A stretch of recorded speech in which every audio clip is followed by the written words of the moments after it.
बिस्मिल्लाहिर्रहमानिर्रहीम। उर्दू कहानी किस से कहें। मोरखा 29 जुलाई 2023 बरोज हफ्ता को मैं अपने जिगरी दोस्त मोहम्मद नज़ीर की तदफीन में शामिल था।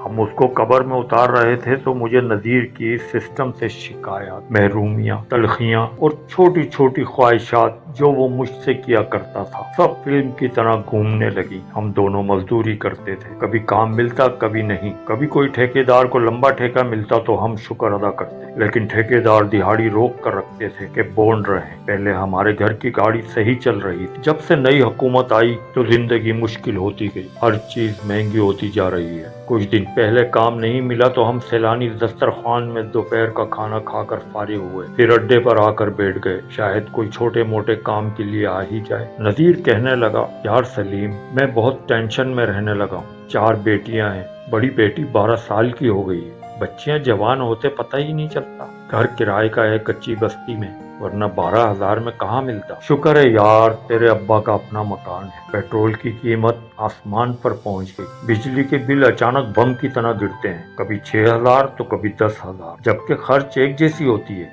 कोई जवाबदा नहीं। पता नहीं दुनिया में जितने टैक्स हैं सब पाकिस्तान के बिजली के बिल में लगा दिए। यार ये कौन सा कानून है कि 20,000 कमाने वाला 8,000 का बिल भरे, 15 लाख कमाने वाले को बिजली, गैस, पेट्रोल, गाड़ियां सब फ्री। रोजमर्रा की अशिया गरीब की पहुंच से दूर हो गई हैं। यार मैं 1-2 किलो आटा ही घर लेकर जाता हूँ। देख यार सलीम, हमारा काम ऐसा है कि पता नहीं होता कहाँ मिलेगा। कहीं गाड़ियां जाती हैं, कहीं नहीं जाती। किसी साइट पर तो 2-3 गाड़ियां बदलो तो आधी दिहाड़ी किराए पे चली जाती है। कभी घर में खाना बचता है तो ले आते हैं, वरना बस कोई सेठ चाय वगैरह पिलाता है तो उसी पर गुजारा हो जाता है। उसकी बातें मेरे दिल में उतरती महसूस होती, क्योंकि मैं भी इसी मुल्क में महरूमी की जिंदगी गुजार रहा हूँ, बल्कि पूरा गरीब तबका ही इस जुल्म की चक्की में पिस रहा है। मैं सिवाय इसकी हाँ में हाँ करने के कर भी क्या सकता था। 2 दिन पहले जब काम न मिला तो फिक्रमंद होते हुए कहने लगा, यार मेरी छोटी बेटी राबिया 3 दिन से गुड़िया की जिद कर रही है। आज मैं वादा करके आया था, आज भी आधा दिन गुजर गया। मैंने कहा, यार मेरे पास पैसे होते तो मैं ले देता, बच्ची खुश हो जाती। वो बोला, यार मैं इसलिए थोड़ी बता रहा हूँ, मुझे तेरा और तुझे मेरा सब पता है। बस यार सलीम, मैं तुझसे बात करके अपने दिल का गुबार निकाल लेता हूँ, वरना दिल फट जाएगा। यार मैं अपनी बीवी बच्चों के सर पर साया हूँ, अभी मरना नहीं चाहता। मैंने कहा, यार ज्यादा सोचा ना कर, अल्लाह पत्थर में कीड़े को भी रिस्क देता है, इस पर भरोसा रख।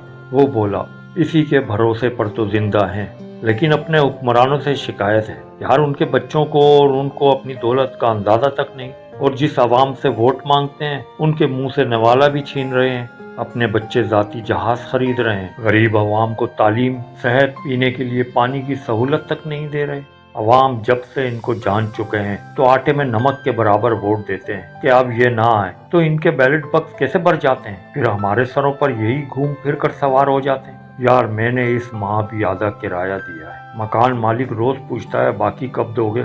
सलीम यार मेरे 2 भाई बंगले गाड़ी वाले हैं, पर वो मुझे मिलने को मना करते हैं कि हमारी बेइज्जती होती है। मैंने भी सईदा से कह दिया है कि अगर मैं तुझसे पहले मर जाऊं तो मेरे भाइयों से कफन दफन ना करवाना, ईदी सेंटर भेज देना, वो तदफीन वगैरह सब कर देते हैं। उसकी मासूम बातें सुनकर मेरी आंखों से आंसू बह रहे थे। मैंने कहा, बस कर यार, जो मुंह में आता है बोले जा रहा है, अल्लाह तुझे सलामत रखे, अल्लाह गफूर रहीम है।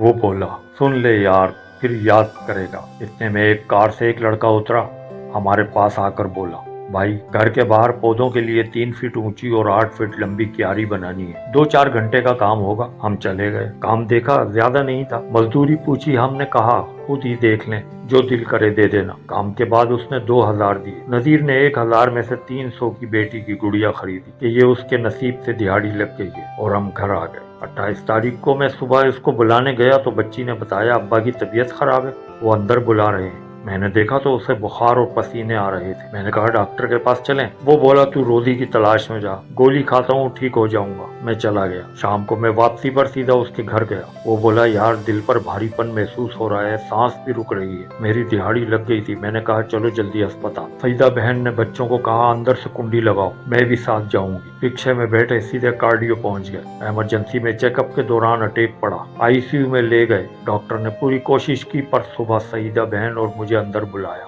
नजीर ने कहा, यार सलीम, मेरी बीवी बच्चों का ख्याल रखना, मेरा टाइम आ गया। मैंने कहा यार एक तो तू हौसला छोड़ देता है, कुछ नहीं होगा तुझे। वो मुस्कुराया, बीवी को करीब बुलाया तो मैं बाहर आ गया कि अकेले में खुलकर बात कर सके। 3-4 मिनट गुजरे होंगे कि सईदा बहन रोती हुई चीखी। मैंने देखा डॉक्टर सीना पंप करने में लगे हैं, इलेक्ट्रिक शॉक भी दे रहे हैं और आखिर मौत की तस्दीक कर दी। सईदा बहन को हौसला देने के लिए मैं अपने आंसू जब्त कर गया। हमारा पुराना ठेकेदार पैसे वाला था, मैंने कॉल कर दी, इसने सारा खर्चा खुद किया। भाइयों को इत्तला दी, वो आए। सईदा बहन से कहने लगे कोई पैसे वगैरह की जरूरत हो तो बताओ। उसने मना किया कि अल्लाह का शुक्र है सब हो गया है। मैं सोचने लगा बाज़ाहिर लोगों की नजर में हार्ट अटैक है, लेकिन मैं जानता हूँ कि इस कत्ल के और इस जैसे कितने गरीब मजबूर रोज महंगाई, नाइंसाफी और टेंशन से मर रहे हैं। उन सब के जिम्मेदार अपनी अपनी अय्याशियों में मगन है, लेकिन एक दिन वहाँ हिसाब देना होगा जहाँ ना रिश्वत चलती है, ना ऐसी अदालतें हैं कि गुनाहगार बाहर और बेगुनाह अंदर। ए रब्बुल इज्जत इस मुल्क की आवाम और हुक्मरानों को हिदायत अता फरमा। आमीन सुम्मा आमीन। कहानी पसंद आई हो तो सब्सक्राइब, लाइक, कमेंट्स और शेयर करना ना भूलिएगा। अल्लाह हाफिज।